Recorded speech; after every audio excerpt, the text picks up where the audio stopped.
পশ্চিমবঙ্গের জনগণের রক্তে ওনার হাত ইতিমধ্যেই রঞ্জিত। সেই রক্তের সাথে আদিবাসী সাংসদেরও রক্ত ওনার হাতে লেগেছে।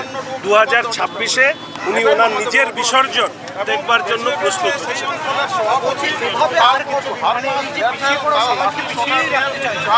দেখুন, যে মুখ্যমন্ত্রী আদিবাসী মহিলার হাত ধরতে গ্লাভস পরে, সেই মুখ্যমন্ত্রীর বিরুদ্ধে শুধু আদিবাসী সমাজ নয়, রাজ্যের প্রত্যেক মহিলারই সরব হওয়া উচিত। দেখুন, প্রেমী বলে দাবি করা আর আদিবাসীদের প্রতি সংবেদনশীল হওয়া দুটো বিপরীত। আমরা তো অনেক কিছুই দাবি করতে পারি, রাকেশ রোশনকেও আমরা চাঁদে পাঠাতে পারি। ফলে এই দাবি এগুলো থাকে, এগুলো থাকবে। মানুষের উচিত রাজ্যের মুখ্যমন্ত্রীর নাটক দেখতে দেখতে আমরা সবাই ক্লান্ত।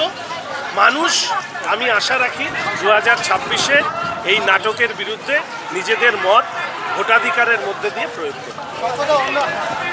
অন্য একটা প্রসঙ্গে ঢুকছি যে দুর্গাপুরে এবার পুলিশ গণধর্ষণ থেকে ধর্ষণের জায়গায় রূপান্তরিত করার চেষ্টা করছে আইনের মাধ্যমে। দেখুন, তদন্ত হচ্ছে।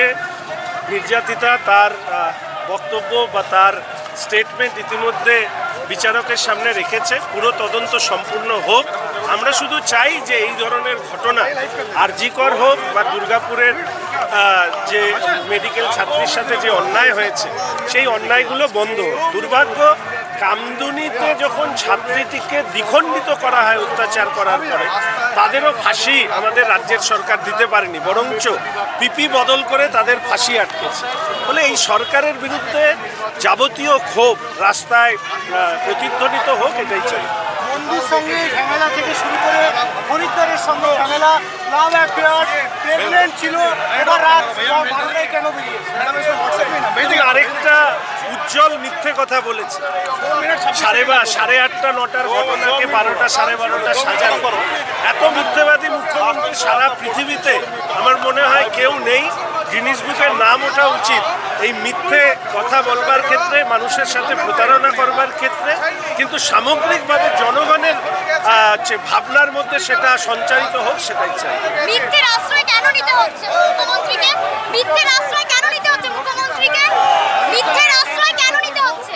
কারণ তার মুখোশ খুলে গিয়েছে। মুখোশ খুলে গেলেই মানুষ মিথ্যের আশ্রয় নেয়।